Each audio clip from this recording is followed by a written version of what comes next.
welcome to the podcast. Thank you. No, it's good to be here. Good, nice one. So I think a good place to start would be to kind of get a bit of understanding of your history. I know you've been in the recruitment world for some time. So for those who know you and also those who don't, just it'd be good maybe just to talk through where you kicked things off in the 80s to where you are now with APSCo.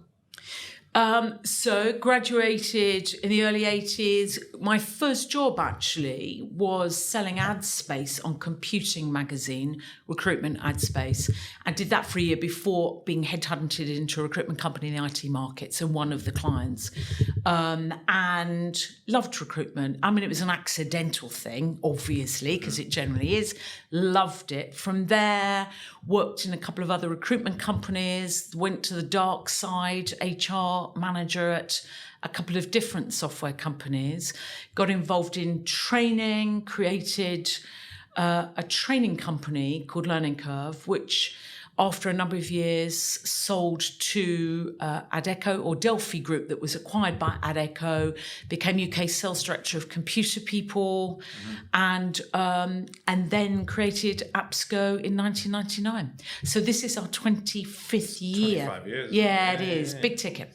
Nice. Congratulations. Thank you. To be honest, I thought I would do that for a year and then get a proper job.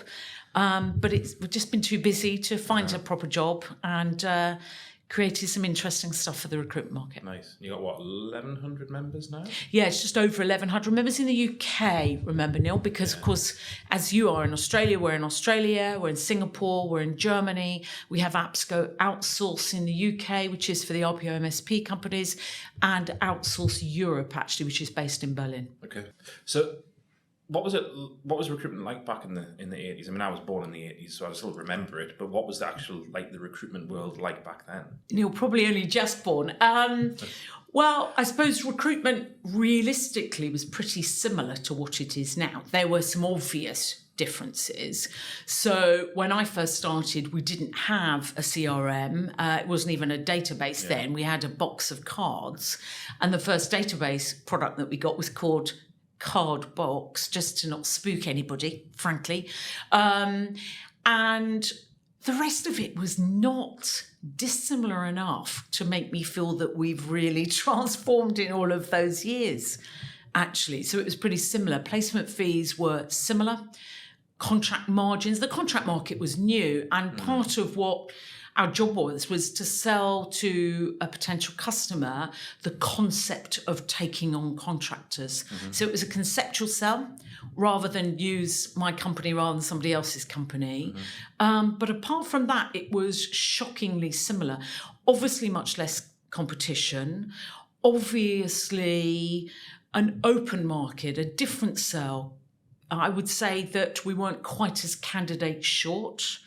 Job boards weren't even around then. It was advertising, and a lot of the advertising was paper-based advertising in trade journals and in the Sunday Times, for heaven's sake. I mean, the Sunday Times was a key component on any recruitment consultant, if they're working at senior levels, job to look at it on a Sunday. So how do you go back in those? Where do you get your candidate information from? There's no LinkedIn. People weren't necessarily, sending emails with a CV. So where were you holding the candidate on paper cards? On cards, yeah. I mean, look, it quickly changed into putting them on a database. But the reality is it was on cards. Yeah. And your client information was on cards, and then you tried to match the two up. Yeah. You needed a better memory. People had piles of CVs. They're all paper-oriented on your desk. There were times when I would take a candidate for an interview and try and close it there and then, certainly contract-wise.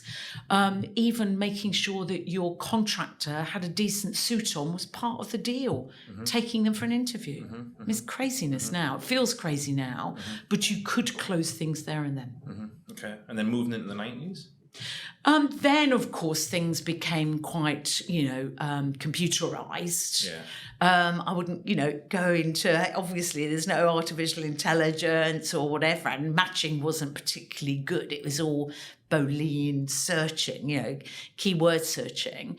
So simplistic. But again, because there were less recruitment companies than there are now, it wasn't quite as competitive, And it's a different sell. But you could get involved with your customer. You could win long-term business relationships and develop them. So it was pretty fulfilling. I loved being a recruitment consultant, to be honest, because it was fulfilling. But I do remember, at times when people would hide CVs because things came still in the post then, until obviously then it was emails and you had to make sure that information was updated on your systems, because you put rubbish in, you got rubbish back out. When we did sell, we would sell the scale of our database, bigger than anyone else's or not. And then later on in the 90s, you would sell that your database, start calling it CRM, was more up to date than anybody else's, maybe not the largest, but the most up to date. And then it was about, in some ways, as it is now, selling your tech stack that you could deliver and you could provide information and data that the customer wanted. And when did the competition start to really heat up, where you were getting people snapping at your heels, coming after your own clients? I would say that was a gradual thing right the way through. Look, the UK invented recruitment, in Victorian times, actually, and therefore it's been a growth area. We've got it. The European market didn't start growing till a hell of a lot later. America got it pretty quickly, and that market is highly competitive. But actually, we still have more recruitment companies in the UK than in America, with a much smaller population, obviously. So that was a gradual thing. It wasn't an overnighter, and there's not a time that you can totally pick it out. I was in the IT recruitment market, and that was a market, especially on the contract side, that really flew very quickly. Okay. And then you found a gap in the market with the creation of APSCo. You said you wanted to run it for a year, give yourself something of interest, but what prompted you to do that? It wasn't originally my idea. I'd had an idea when I was running my training firm that trained recruitment people, that there was an opportunity for a new kind of trade body for the recruitment market. If there was going to be professionalism, whatever, then we should be able to sell it, and to make sure that governments, and in those days, of course, the EU, understood what recruitment looked like, especially at the professional end. I was approached by some people in the IT contract market that wanted to really defend themselves against, in those days, IR35 legislation that was just being mooted. So created APSCo with the help of 14 actually, of the top 15 IT recruitment contract firms, who put 10 grand in each to set up a trade body specifically for the IT market. And then beyond that, 10 years later, we went across the professional markets, because they were like me, kind of marketplaces, realistically. And that contract market had grown. Obviously, perm was always part of that, but it was about IR35 in the first instance, that old chestnut that's still rolling now. Yeah. Still being talked about even... big ticket. Yeah. Last year and this, Okay. And you're now to 1,100 members? Yeah, bigger than that. Actually, UK, remember, we've got members in all of those other countries. Okay. So then moving, forward with APSCo, what trends did you see then going into the 2000s up to where we are now? I think the trends, again, are on market growth. There's more sophistication, I would say, within the market, the client base. They're asking for a lot more. They want information. They want to understand salary surveys. They want us to give them information on which to make better decisions. They want to understand how many likely candidates they might be in a specific area with the specific skill sets. So I would say the client base has become much more sophisticated and more demanding of us. As the competition has grown, we've responded with trying to be quicker, which doesn't always allow us to add the quality of service that we would like to give. But it's often, it's a speed-oriented service now. And that can be dangerous when you're quite trying to keep the quality level of service. And then if you look more recently, there's been a big focus from a candidate point of view. We've been so candidate short, whether it be contractors or perm candidates, especially at those professional markets, that there's been a strong focus, not about getting requirements, those have been pretty easy to get, but more about finding candidates that nobody else has got. And that makes sense, but there's a shift back to the business-to-business skill sets that recruitment consultants are needing to have. And I think a lot of recruitment consultants and a lot of recruitment companies have been left floundering without the right staff, sometimes without the right training for those staff, often without the right leadership that can manage people that maybe are working in a hybrid manner. So managing people on Zoom is a different ball game to managing them face to face. Developing those staff to be the leaders of the future is a different ball game, and making sure you've got the right systems and processes in place, that tech stack really, to make it a differentiator all over again. Because in the last 5, even 10 years, you haven't needed to differentiate so much. Might be marketing your brand.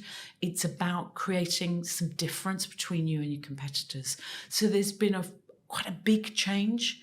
It's a cyclical thing, recruitment, and we're just at that change of the cycle now.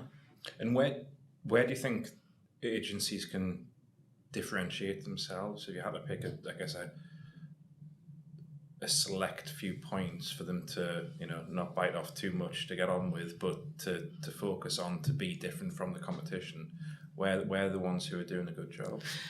For a start, I wouldn't call any, for instance, APSCo members agencies.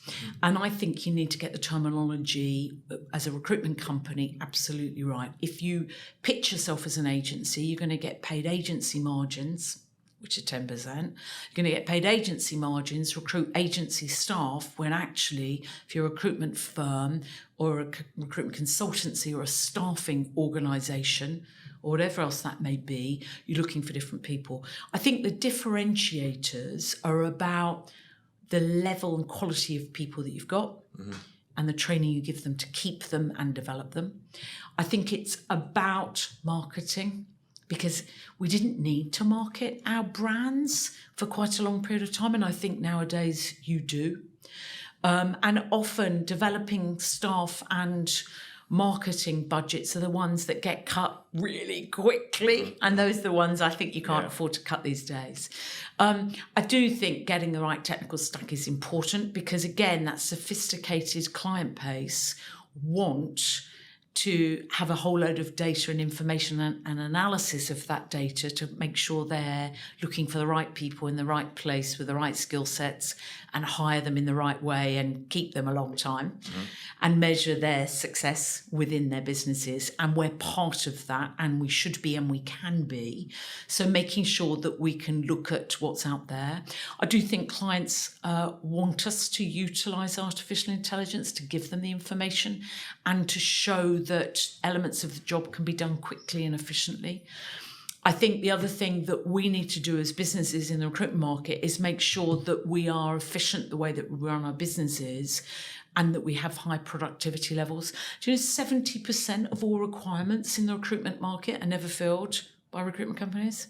Well, that's a big 70%. That's a huge waste, really, isn't it?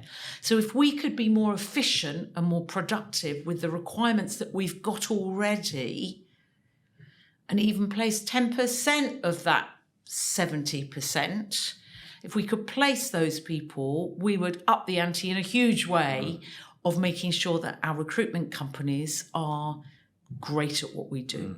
So there are changes that we can make internally.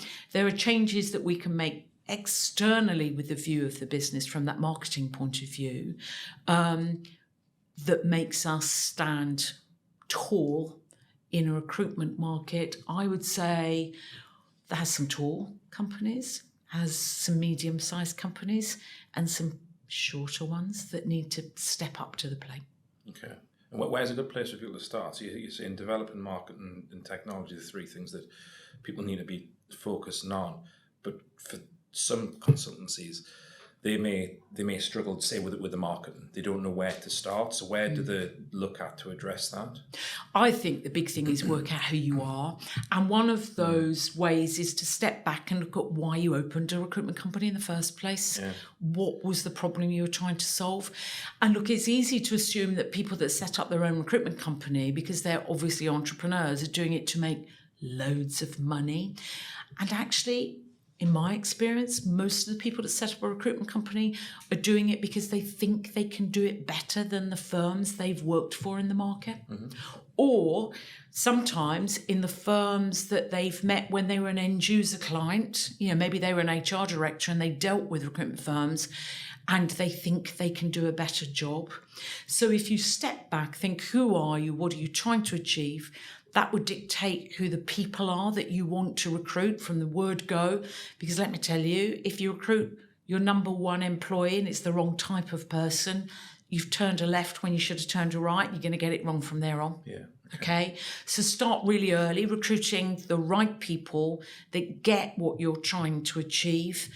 And I think marketing comes with being true to yourself and what you're trying to do. And I think we forget it sometimes. And that's about external marketing, which is using social media realistically, having good content, whether it's podcasts or other really good content. I think you need people that have expertise in the market that you're specialising in. There's really no reason to set up a general recruitment company now. I think it's a nonsense. Even the multinational recruitment firms are specialists or multi-niche, specialists in all different markets, but they focus on those.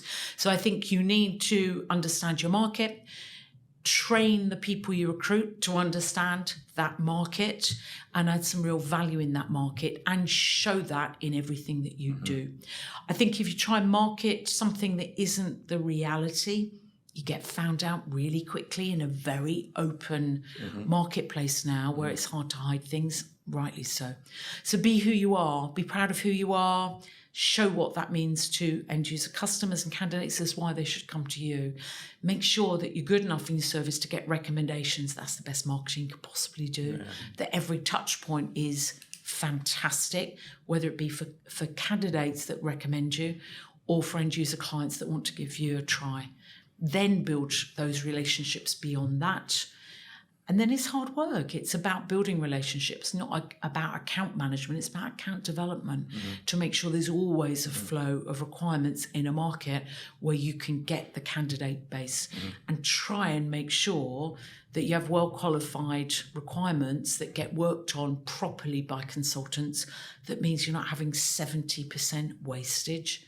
If 70% of your wine was being wasted in a winery, they just wouldn't have it. Wouldn't you? Yeah. You'd look at it as a problem. We were having a conversation before and you were saying that there's been a lot of change over the last 5 years in the industry, a lot with lockdown, and 2022 in some spaces was a license to print money, and now that there's more of a focus on the client side, some firms are finding it difficult to adjust to what that looks like because it's no longer necessarily with a huge onus on the candidate. It's now looking at those requirements, like you say, sourcing the right candidates. But you're mentioning there about being reacting to clients' needs and providing the right metrics. Yeah.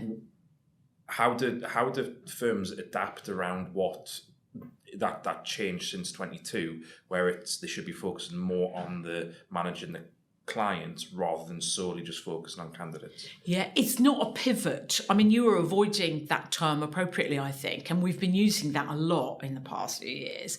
It's not a pivot. You can't move that quickly into having the team of people that really are out there simply resourcing to find great candidates, which means if you have superstars, you can place them easily. It's about having people with business to business wherewithal.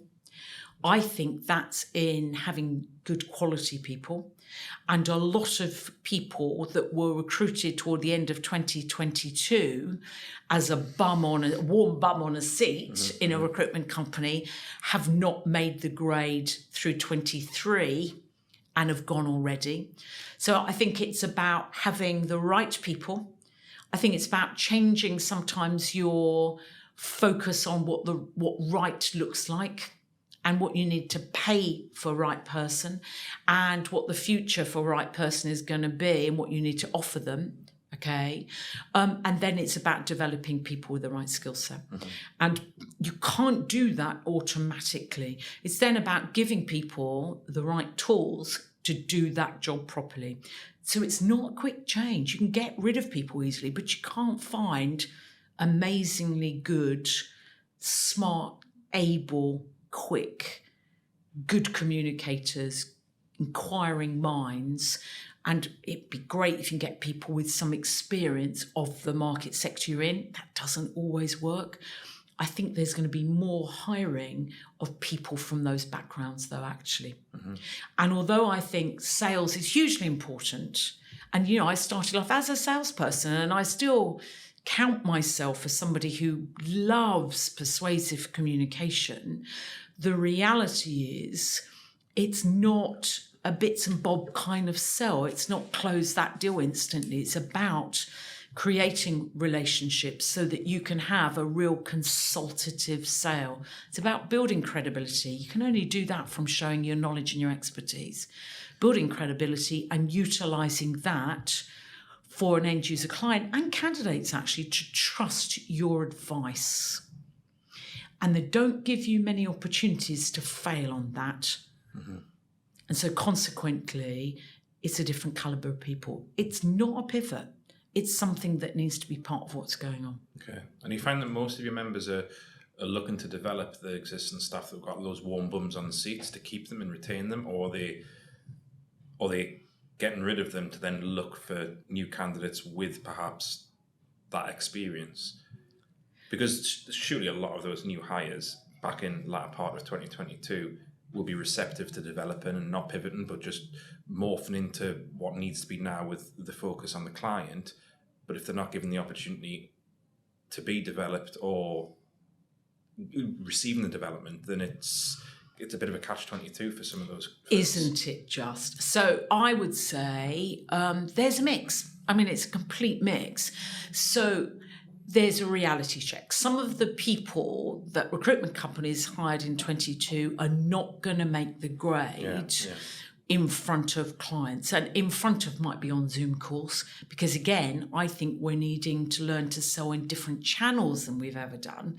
It might be Zoom calls, it might be emails, it might be that social media side of things, using LinkedIn to approach people, which is obviously very common, and having those skill sets. Now, some of those skill sets are trainable, but actually if somebody can't write and has no interest in being able to write persuasive emails and they don't want to be trained to do that, I think they're not going to be the people that you want in the future. Yeah. And so I think there's a complete mix. What I would say is, let's hope that we haven't thrown classically the baby out with the bathwater, and that we're giving people an opportunity.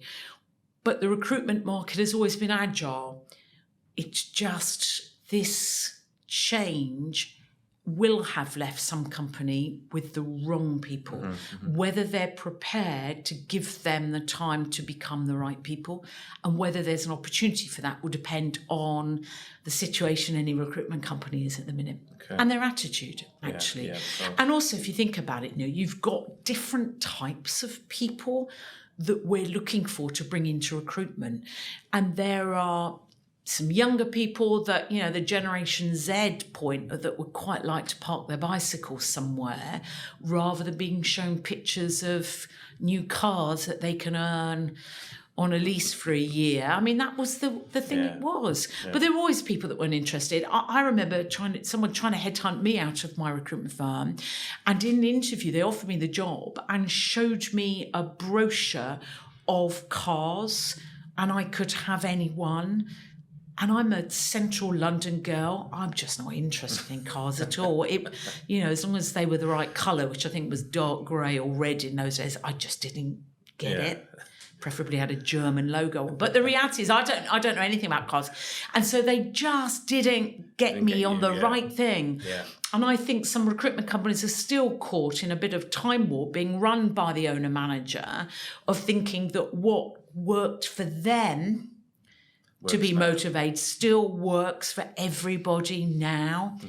And I just don't think it does. And therefore we need to if we're looking at different people, we need to manage them in different ways, as I've said, but we need to motivate them in different ways. And there's more about the company culture. It's more about their purpose of what are they doing in recruitment. I think recruitment is an amazing place for actually Gen Zs because we change people's lives by placing them in jobs. We help UK PLC by making sure that end user clients or government bodies or whatever have the team for themselves to expand and have success stories. Okay, so we can create that purpose. We will have had a purpose if we created our own business. So we can utilize the purpose of someone coming in recruitment, pay appropriately. I think we should be paying bigger basic salaries, much smaller commission bases. Some companies might even stop paying commission, have team bonuses. Who knows? Yes. There's discussions about that just at the minute. I don't know that you had an event not so long ago where last week, or was it last week, that the subject was, is it time to get rid of commission? Yeah, is commission dead? Look, we have something at APSCo called APSCo Disrupt, which is where a great guy who likes disrupting stuff, Steve Carter, and I prod and poke, really. And it's about why are we still doing things in the same way that we always did them? Why do we still think we can pay someone 20 to 25 grand, but we want fantastic people and then pay them commission? I mean, the average salaries in the recruitment market, including commissions, have gone down since I was a recruitment consultant in the 80s. They've gone down. In fact, they're about half of what I used to earn in 1985-6, okay, because of the competition, and it's harder than it was. So why haven't we changed the way? We want to attract different types of people because that's who's out there, but we're paying them in the same way. So we were in that deciding whether commission is dead. I think the consensus view is commission's not quite dead yet, but actually maybe it's different. Yeah. Look, it's good to prod and poke, isn't it? My view would be bigger base salaries is more of a risk to you running your business. But surely we need to back ourselves in recruiting the right people. We need to take more time, more effort to recruit the right people, because the reality is the right people need to get mortgages, actually, because rents are sky high. They want to get mortgages. They want an opportunity to be able to put their heart and soul into building a career. And yet we're still offering low basic salaries that may not even pay the rent these days. Low basic salaries, nice to get people that are eager to work. Let's try and manage them, not in a manipulative way, just about money, but perhaps giving them different things. Yeah. And a salary that's worth it. If we want professionals, we need to develop them as professionals. We need to pay them as professionals. So maybe it's time to change. Interesting take, yeah. And we saw a lot, like in 2023, of firms looking to diverse. So they were thinking, okay, well, 2022, great year. 2023, we're not too sure. So, we had several who were opening up new brands, others who were working in contract, but they were then looking at contract, others who were expanding overseas, particularly looking at the US. So where are your members seeing the most success in that diversity or new areas where they perhaps weren't a few years back? Look, our members in that professional market have always expanded in two different ways. That's either, they're all niche players, they can be multi-niche, but the reality is either they expand by opening up in another niche. Most of our members will have a contract division, or they definitely want one. That's a no-brainer. I think when you first start, payrolling contractors can cause you cash flow problems. You can overtrade quickly, so you often start with perm to get the cash in. But the reality is, if you want to sell your business, contract is where it's at if you want to make good money. So most of them will go into that contract market. And if they haven't, they will be. Yeah, okay. Right? It's a no-brainer, I'd say. A lot of them have gone into other niche markets, and that makes sense too. I always think the hardest niche to go into is IT, because I think you need DNA in IT. It's quite a different market. And maybe I'm saying that because I come from an IT market, but I do recognise it as a different market. And a lot of companies that have tried to go from finance or whatever into IT have struggled. It's quite fast moving, highly competitive. You need really good people, I think. So it might be better to buy a small company, or at least get somebody who knows that market to help you do that. The rest of the APSCo members either have already an overseas office, or they're looking at doing that. And that may be that they're at a stage where they're placing overseas, getting ready before they actually open an office. So they might be placing from the UK and looking to open up. Right. We run trade delegations every year. We've been doing that for 15 years, actually. Yeah. Maybe about 16, 17 years now. We've been doing that to different places. Where is the place? It's the States.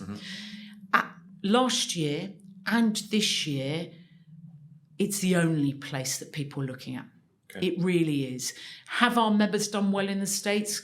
You need deep pockets to make sure that you can cash flow until you make good money. But the potential in the States is really huge. It just is.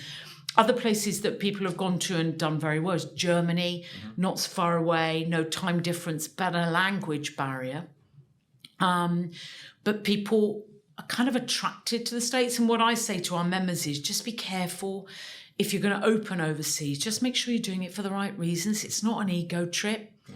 But I think for some businesses, it is a bit. Yeah. It shouldn't be an ego trip. Make sure that you've got deep pockets. Make sure, I think, that you can send some DNA of your own to open something and expand off the back of that with Americans. Choose the right place. Everybody wants to be in San Francisco and or New York. I get that. They're great places. They're both the most expensive places to run businesses. They're both the most crowded areas for recruitment companies. And actually, they're just not even vaguely places that I would bother opening up in the first instance. There are a whole load of states that are up and coming, some that haven't got there yet, that have thriving recruitment markets. And those can be the places that are really interesting and easier to get graduate trainees, easier because they've got loads of airports to travel to meet other people. But of course, with, meeting people face to face is less of an issue. Useful in America, but less of an issue than it used to be. Yeah. Yeah, and I think like a year and a half ago, people, when they were discussing expanding to the States, there was nervousness. They didn't know where to start. But where we are, where we've seen over the last few months, is there's a lot of good people out there who've experienced it or consult into how to expand into those regions. I mean, we had PGC on the podcast in the last season. They give so much advice on what to do and what to watch out for. So I don't think firms need to see it as a worry in expanding into new regions if they follow the right advice. I do think that's right. I think the PGC are fantastic. We do a lot of work with them in the States, actually. I think they offer a great service. But I also think they would agree that you need to do your groundwork before you go. That's why APSCo do trade delegations, and they're inexpensive to go. So last year we went to New York because people want to go, but we also went to Charlotte, North Carolina. What an amazing place to open an office. And let me tell you, the people that came with us to that, not everyone wanted to go on that bit of the trip. You could choose. Generally, they're all opening up in Carolina. Oh, absolutely.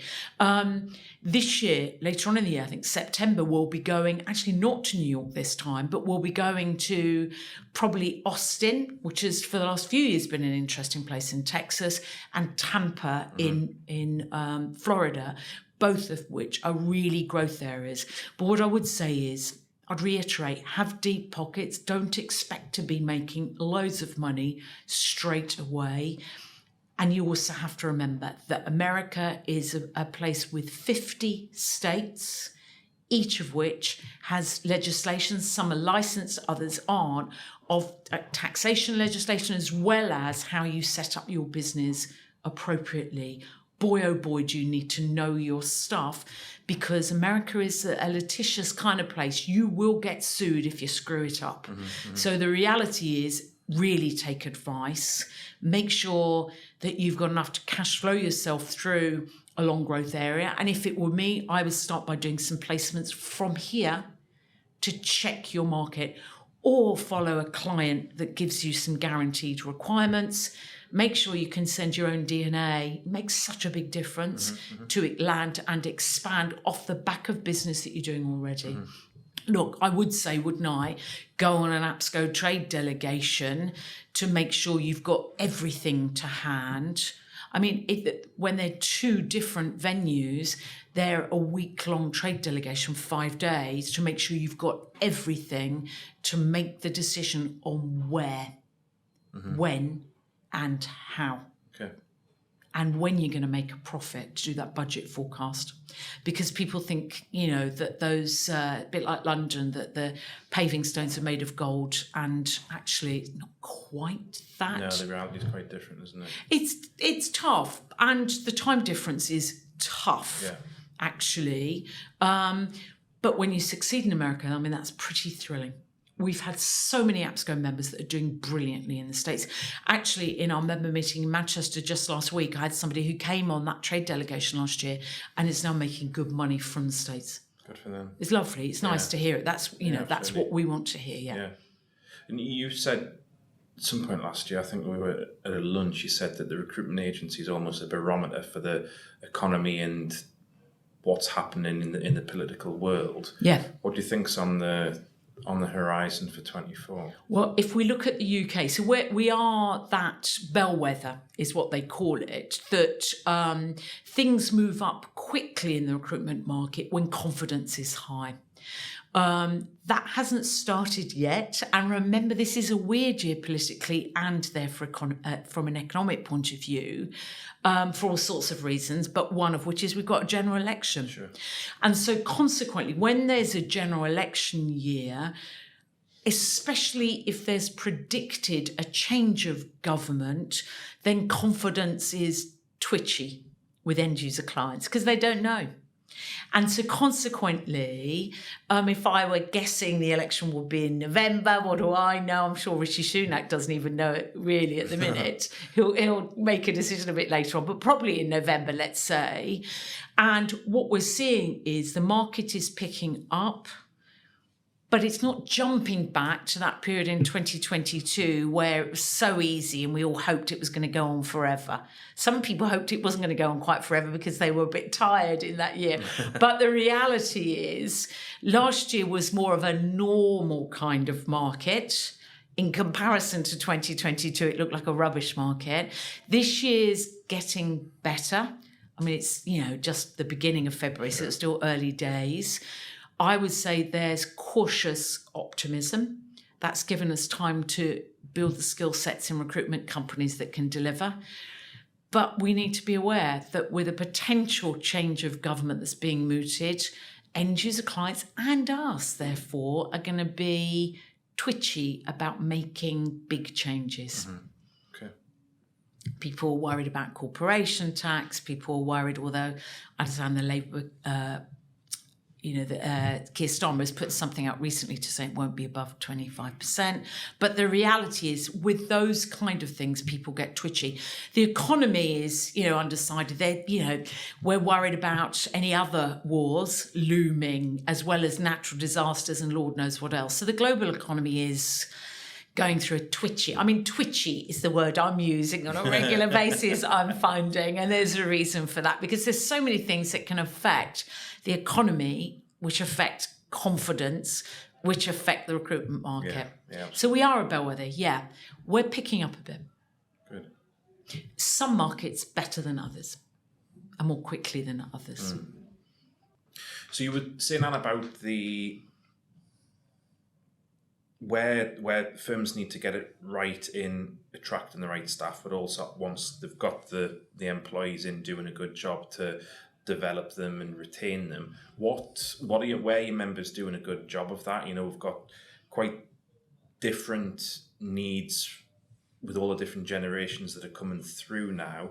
So where are your members doing a good job on that front?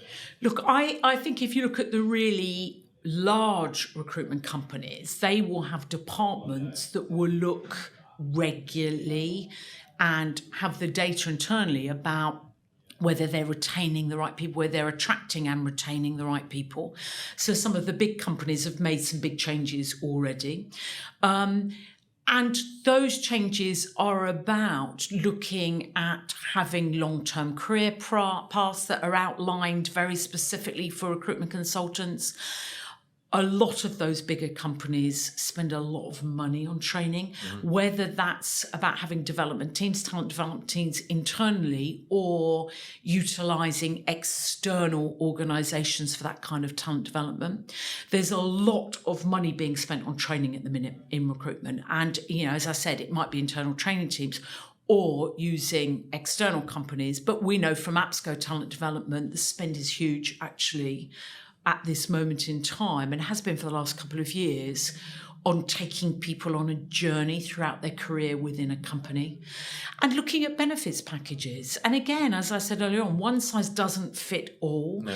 Giving your own staff options of choosing what benefits you would like, having a smorgasbord approach to what are the benefits that you want and can utilise. And I find that people within the recruitment market are enjoying that kind of flexibility.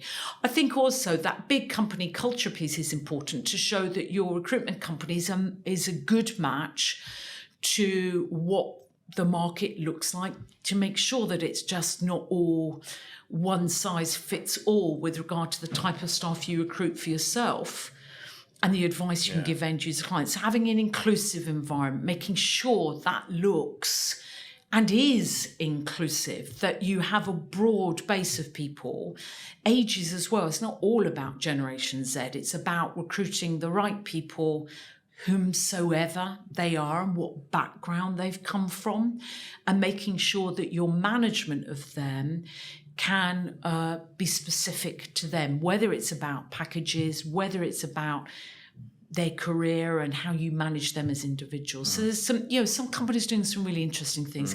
It's always the big companies can afford to spend more money and do it over a period of time to look at what they should be doing. But a number of the smaller companies are really played catch up, actually, I would say, and are doing a great job. Good. But always more can be done. And it can't just be a Polaroid snapshot of now, because it's a video over the long time and you need to be changing the players and the way they play within that video. So it's a changing environment, always. I mean, the next generation, my understanding, is Alpha. So Generation Z is not quite over, but Alpha will soon be coming, and we're going to find out what they want, what turns them on with regard to working really hard, providing great results, and staying over the distance and developing it into being the you, but of tomorrow. So it's exciting, but it's always changing, and we can't keep ourselves in a rut of assuming what we worked for is the same thing as what new people coming in are going to work for. I think it's interesting what you said. It's like you were saying about the messaging and how you get across your brand it has to be true to you as to why you started that recruitment company, but then you want to have an employer brand which attracts different people from different backgrounds and different experiences, which wouldn't necessarily just be aligned to why you started the business. So there's a lot of considerations in the employer brand compared to your own employee brand. Yeah, and your people strategy. And as I said, you can get it wrong with the first employee if you're not careful. And then your second employee joins something that just not quite is heading in a direction. It might be quite right for them, because generally you tend to, if you're not careful, want to have a room of people that are just like you. I was great, let's get them all just like me. And then you're surprised that everyone agrees with all your decisions because and nothing changes. Funnily enough, they're just like you and nothing changed. They all look like you. Half of them came from the same university or went to university, when maybe you don't need people. You can go skills first on employing people. And so there are different ways of doing it, but you have to be careful as you build your brand to go through what it was about in the beginning. And generally, I want to think, and I do believe, it wasn't all about to make loads of money. Because let me tell you, if that's what your business is all about, let's make loads of money, it's not going to actually attract a whole load of people that you want to pay low basics to and commission of course. when you're still going to make loads of money. It's not the turn on that I think the people you want for the future is going to work for them. Mm-hmm. It's not that thing. Find out what it was and actually carry that through and sell it regularly to your team. Sometimes we forget and get caught just in the rut of the day-to-day management of our business rather than inspiring our people to recognise what the purpose is and why we're doing certain things.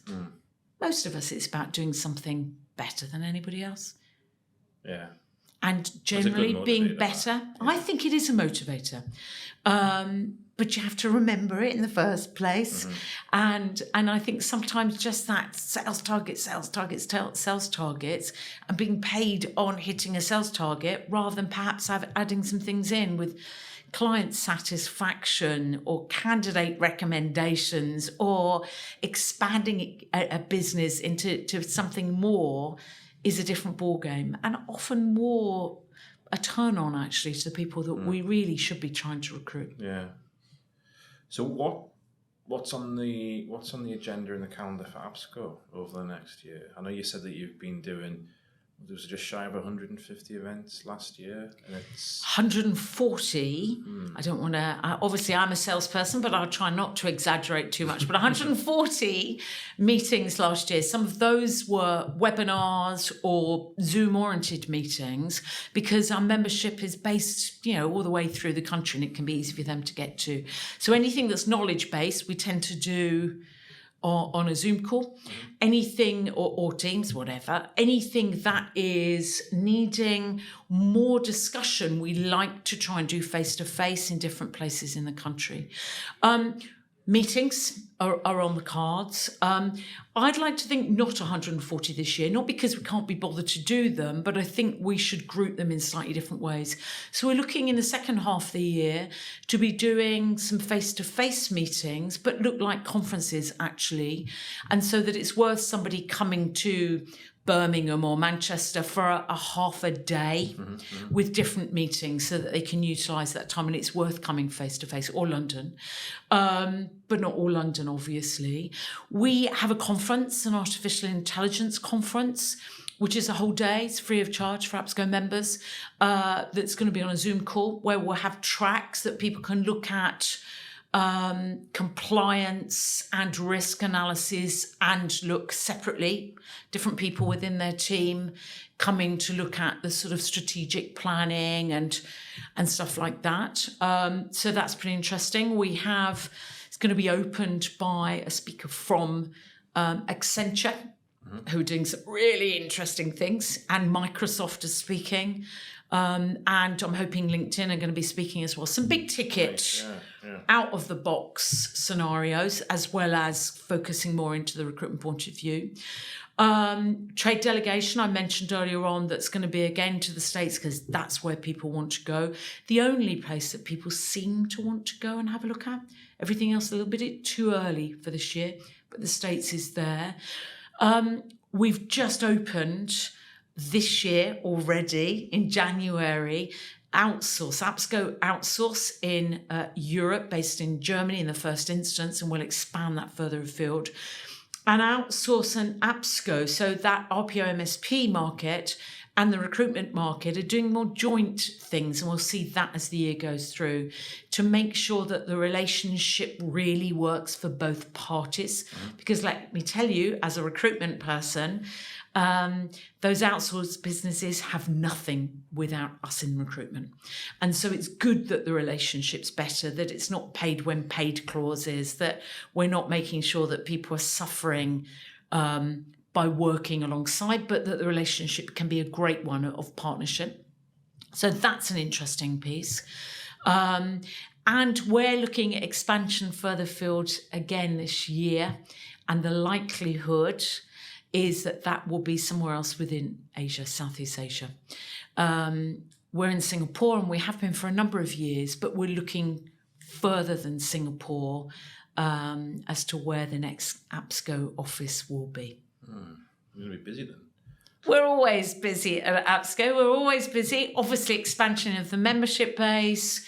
What I would say is talent development is flying. Had a quieter year last year. 2022 was mad. A year that was about the relationships that we'd gotten in 2022 and previously and delivering off of those. But actually, APSCo Talent Development is delivering training all over the world now. So expanding that from a geographic point of view, we're running training in America. We have done for a while, training in Australia and in different European centres now too, and of course in Southeast Asia as well. Feedback on that has been unbelievably great, but further expansion of that.